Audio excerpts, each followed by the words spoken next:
Diamonds are a thief's best friend. Written by Once Upon a Time. Read by Rashi. Shuichi Saihara was screwed, and he knew it. He knew it the second he had accepted such a public job. Shuichi was the type of person who froze up under pressure, under other people's gaze, and the agency knew it. So why am I doing this to myself? He thought, to the endless abyss that was his mind. It would have been quiet in the museum, if it wasn't for the auction on the first floor, the sound of his heart racing, and the sound of the police sirens Shuichi couldn't help but brace for. Soon, but not yet, the chase would begin. When Shuichi finally made it to the ground floor, he crouched out of view from the windows, giving himself a minute to catch his breath. What to do now? He furiously tapped on an earbud, trying to get the crappy thing to activate. You'd think professional thieves would have better quality equipment. "Maki?" he said. Maybe it was because the earbuds were stolen. "Maki, you better answer." "Calm down. Don't lose your head," she responded. Shuichi leaned back against the wall. At least, he wasn't alone in this mess. Maki always had his back, despite her, with lack of a better word, deadly childhood. And Maki's boyfriend Kaito was as helpful as a kicked-out astronaut trainee could be. But he had the optimism, charisma, and persistence that Shuichi and Maki lacked at times. Most times. "Are you even paying attention to me?" Shuichi could practically hear Maki roll her eyes. "Do you seriously want to die?" "It's not on the schedule, no," Shuichi responded. "I just can't breathe in this friggin' mask." He was telling the truth. The mask he was wearing today was actually from one of his older sister's elaborate anime cosplays. Samuki, his sister, hosts a popular blog where she gives tutorials on DIYing your own costumes, so she has masks to spare. Not that Shuichi asked, as thieving is all he's really good for. It wasn't a mask designed for strenuous activities, but it did properly cover Shuichi's entire face. "Well, don't take it off." "Wasn't planning to, Maki," Shuichi reassured, though he was definitely hoping to do so. "Maki? Who's that? Your girlfriend?" An unknown voice entered the conversation. Shuichi visibly flinched, hitting his head against the wall. He took out and turned off the earbud as quickly as he could. "Who's there?" he asked, trying to keep the panic out of his voice. "Ha! You sound like a high schooler caught smoking," the voice said. Though Shuichi couldn't be sure, he guessed that the voice belonged to a man. "Don't say that," Shuichi mumbled, painfully aware that the situation was much worse than a teen with an unmanaged smoking problem. The man must have been some rich, naive partygoer who didn't know about stranger danger. "So, are you going back to the party?" the man said, stepping a bit closer to Shuichi. "Come on, this place is closed for the night anyways." Shuichi flinched at the very prospect. Formal parties were his personal brand of hell.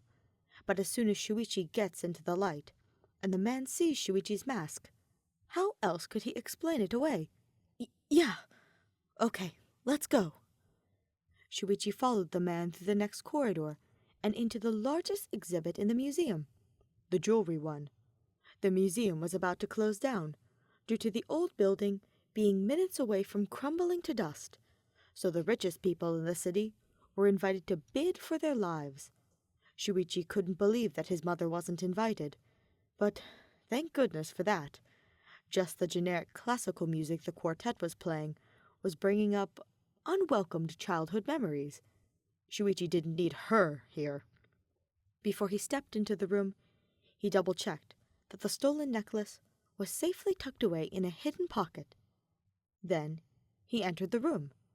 His eyes didn't even have a second to adjust before a pale hand was struck in his face. "Kokichi, nice to meet you." It took Shuichi another second to see the person that the hand was attached to. Hair black, with dyed purple tips, below average height, but around Shuichi's age. A formal suit, with messed up hair and a colorful bow tie that definitely didn't meet the dress code. A silver wire masquerade mask that doesn't actually hide his face. And for good reason. It would be a crime, worse than the one Shuichi commits, to hide those eyes, bright despite the late hour, a beautiful lavender color. Eye bags. Shuichi blinked, then blinked again, then thanked God that his entire face was covered. Then he shook Kokichi's hand. Kokichi smirked, pulling his hand away. Are you checking me out, beloved? Was that a pet name? Huh? What? No! Are you drunk? Shuichi shot back, trying not to stutter. Not yet, but I can't wait to change that. Kokichi enthusiastically waved over a server. Every movement of his was so over-exaggerated and cartoon-like. Shuichi couldn't help but smile and stare. I'm here for work, so totes down to ditch if you want to. Shuichi raised an eyebrow, not that Kokichi would see. Yeah? And where would we go? To have some fun. Kokichi picked up a glass of wine from a nearby table and took a sip. I'll let you fill in the blanks. The implications took a minute to sink in. You are a thief, robbing this very museum. Shuichi blinked a few more times. Get your act together. Kokichi set the glass down. Ew! Why is it grainy? Ugh, nothing worse than a bunch of rich cheapskates.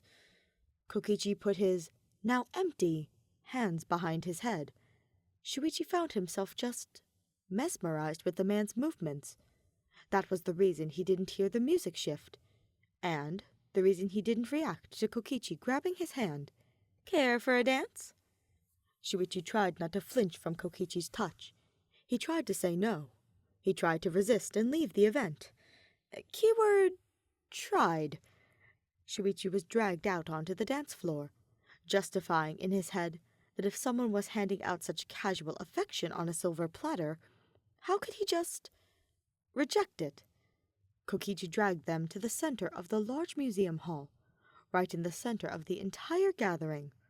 Just around them, a dozen or so couples milled around them. Shuichi knew they weren't looking at him, because they definitely weren't. Hopefully weren't. But he was definitely giving them a reason to stare. Compared to the bright outfits of those dressing to impress, and the black suits of those more stoic, Shuichi's thieving ensemble was a bit more unconventional, with its flowy black cape, feathered hat, and mask that covered his entire face, mouth, eyes, and all. It looked more like one of Sumugi's detailed anime cosplays, instead of an outfit for a formal museum masquerade ball. Shuichi averted his eyes to the ground, thankful, for the first time that night, that his mask obscured part of his sight. Kokichi, evidently, didn't like that. Don't look at the floor, he said, lifting up Shuichi's chin with a gentle finger. That's how you fall. Your body wants to follow your head. So if you look down, then you're going to hit the floor in no time. And believe me, I'm going to be too busy laughing to catch you. Is that actual advice? Shuichi asked, trying not to let his thoughts mingle on the small touch. He was actively waltzing with this man. Seriously, he needs to get a grip. Kokichi grinned. If you say anything with enough confidence, anything can become true. Anything is possible. All you gotta do is make it so. Shuichi quoted Kaito. Kokichi, though he couldn't have gotten the reference, laughed alongside Shuichi. It was a very pleasant sound, despite being slightly horse-like. Shuichi wanted to hear it again. The two of them entered a comforting silence, swaying to the music, as if they'd known each other for more than half an hour. The music then, as if on cue, decided to switch into an even more romantic tune.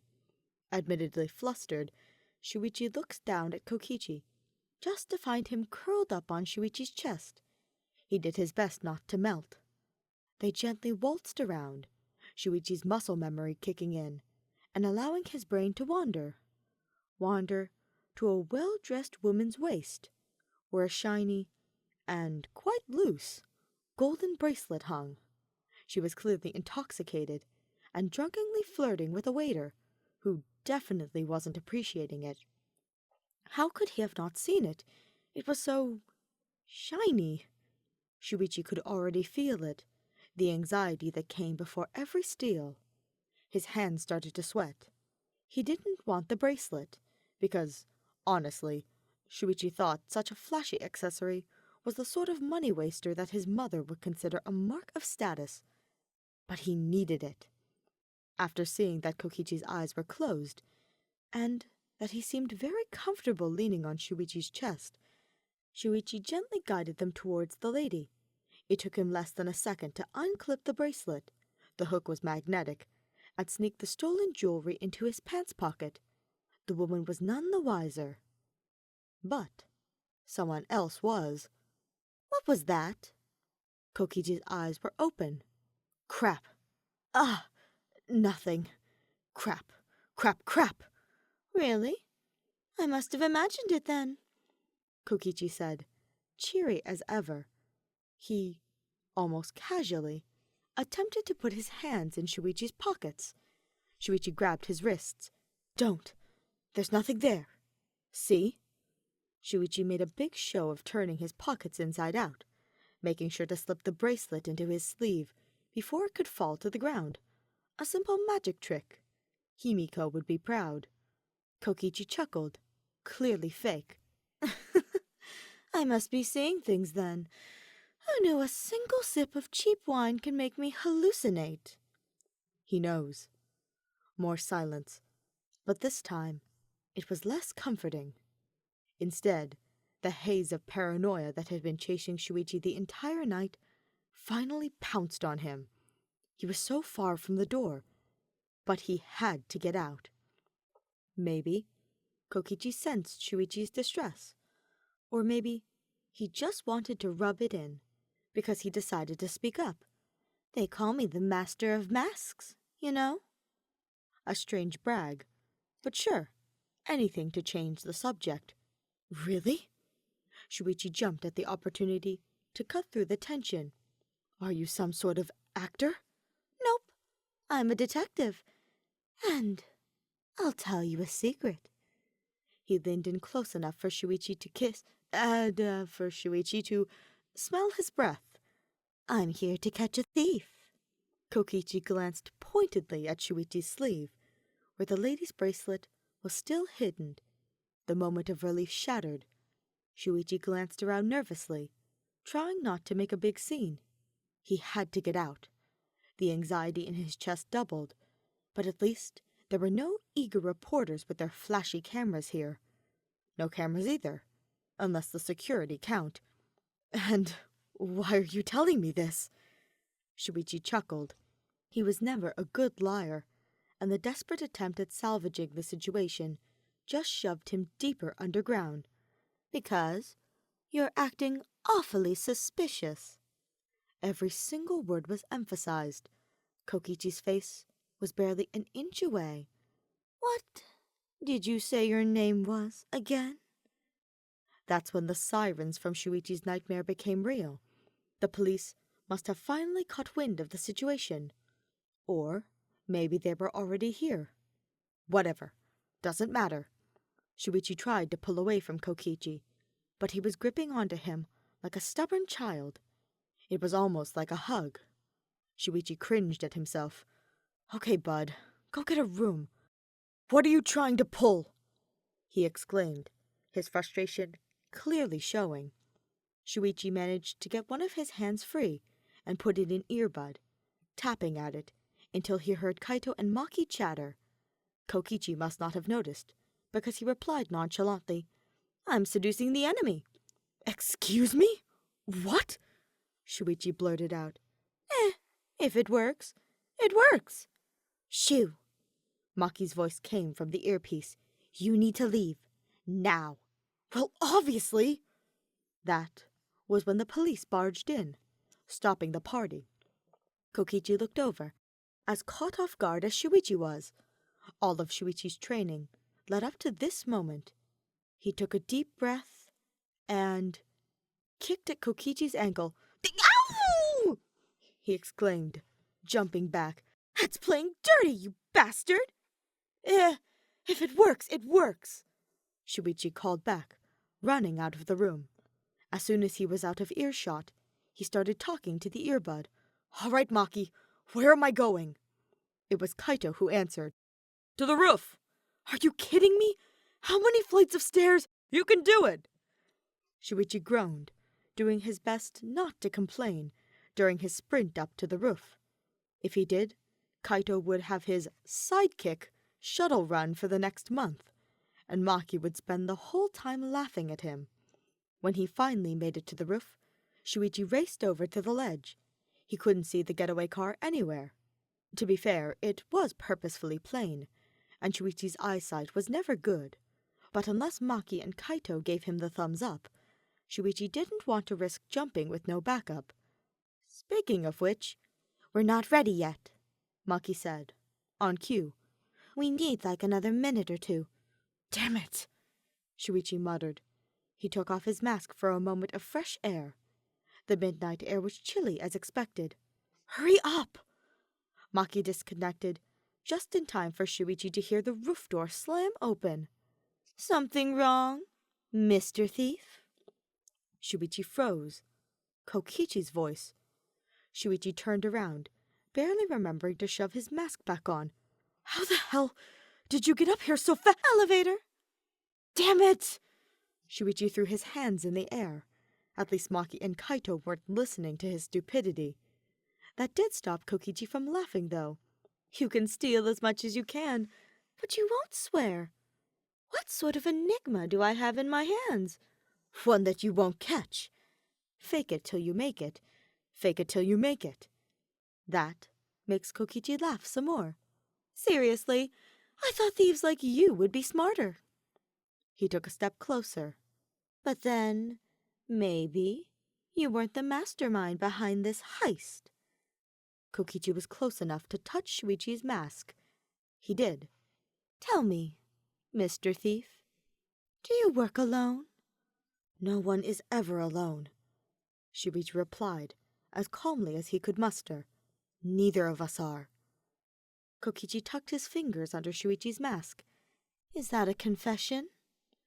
Shuichi forced himself to think logically, making a mental list to keep his head on straight. 1. He does not want Kokichi to take his mask off. Definitely not. Then he will go to jail, and that's not good. 2. In a few minutes, the police will join the two of them on the roof, as there are too many of them to use the elevator. They're getting the same workout Shuichi just ran through. 3. Shuichi needs to stall until Kaito and Maki were ready for the getaway. 4. Kokichi has leverage right now. He is smarter than he looks. 5. Kokichi can take off Shuichi's mask any time he wants. Numbers 4 and 5 felt unfair. Shuichi is the criminal in this situation, while Kokichi has a job that practically forces him to be a law-abiding citizen. Why is Shuichi scared and attracted to someone with petty limitations that he was a thief? In the detective's book, someone like him would barely pass for a wild animal. "Is that a confession?" Kokichi repeated, holding tighter onto the mask, as if it was a threat. But his hands were shaking. Wild animals are the most dangerous when cornered. "It's a promise," Shuichi replied. He was, supposedly at least, the volatile one here, as long as he acted like it. He grabbed both of Kokichi's hands. "What are you doing?" Kokichi gasped out. "Seducing the enemy. What else?" Shuichi hummed an orchestral tune, pulling Kokichi into a hesitant waltz. What better way to stall until Kaito and Maki were ready to retrieve him? Shuichi could easily claim that his motive was to deter Kokichi. Since if the police barged onto the roof as they should, it would appear as if Kokichi was in cahoots with some mysterious thief. But that was a lie. Kokichi tried to scream out, but Shuichi put a gloved hand on Kokichi's lips, not believing his audacity. "Shut up, or I'll make you," he said, after just a second of hesitation. "What? How?" Oh my God, that worked. "I'll let you fill in the blanks." He spun Kokichi around, trying not to hurt him, but still holding tight onto Kokichi's wrists. Shuichi was, undeniably, enjoying himself. Perhaps the confidence that he had stolen, not the jewelry hidden in his suit, was the most valuable thing taken tonight. He started humming louder. The hours of classical violin he was practically forced to learn, finally paying off. Turns out, he was apparently a good bit stronger than Kokichi, probably due to Kaito's incessant workouts. But he was able to easily lead the waltz. If anyone walked into the two of them, then Shuichi would look like he was in control. In reality, if Kokichi was any closer than he already was, he would hear how loud Shuichi's thumping heart was, and not because of the aforementioned many stairs. Kokichi stopped struggling after a few seconds, his face becoming impossibly blank and neutral. A face even the greatest gambler would be jealous of, if it weren't for the soft dusting of pink on his cheeks. Riding the elevator must have been exhausting indeed. But he was remarkably silent. After a moment, Shuichi heard what he was listening for, the thundering of a dozen determined officers. "Checkmate," Kokichi finally said, slightly out of breath and hiding his face. "You're surrounded." "Perfect. That's what I want you to think." Shuichi's false confidence was wavering. He let go of one of Kokichi's hands to tap on his earbud again. "You can jump now," Maki said, somehow sensing his fear. "But that's just the bitter truth," Kokichi hummed, successfully pulling away from Shuichi. "That's the fun thing," Shuichi responded. "I'm good at getting out of tight spots." He stepped away from Kokichi, leaving him near the center of the roof, and took a few steps towards the ledge. Shuichi jumped up, trying not to look at the traffic below him. "I'm sure we'll meet again," he told Kokichi, keeping eye contact through the mask as well as he could. "Thank you for the dance." Only when Shuichi took off his hat and bowed, the detective realized what was going on. "Wait!"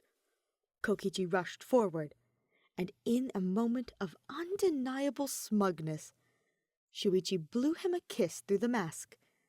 Then he closed his eyes, the diamond necklace and golden bracelet clenched tightly, falling backwards. Kokichi didn't even touch him. The adrenaline rush was real, but there was one thing better.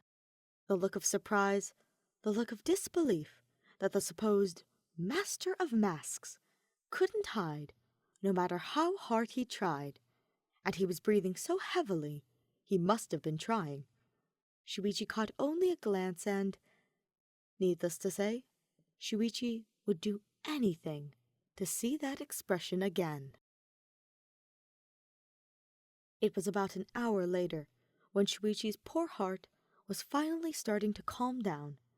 He was in his getaway vehicle with Kaito and Maki, the only ones keeping Shuichi together, on the outside at least. Shuichi had jumped off roofs before, but never with someone else watching. Tonight, Shuichi was just a fleshy decoy with a side mission, and he couldn't believe that nobody got injured. Well, seriously injured. Crashing through a window tends to leave you with a few hundred, scratches. "Sorry about that, Shuichi." Kaito was the first to actually speak. He was driving the car carefully, making sure not to draw any attention towards them. Maki was in the back seat with Shuichi, trying to pick out the pieces of glass stuck in Shuichi's suit and thick cape. It was designed specifically to protect Shuichi from shards and falls. "We didn't realize the police got the main entrance blocked like that. Won't let it happen again. Kaito continued. Don't worry about it. Shuichi chuckled. Kaito grunted. Seriously, don't. Shuichi reassured, turning around to face Kaito and Maki. Only thing I have to worry about is my mother seeing my scratched-up face.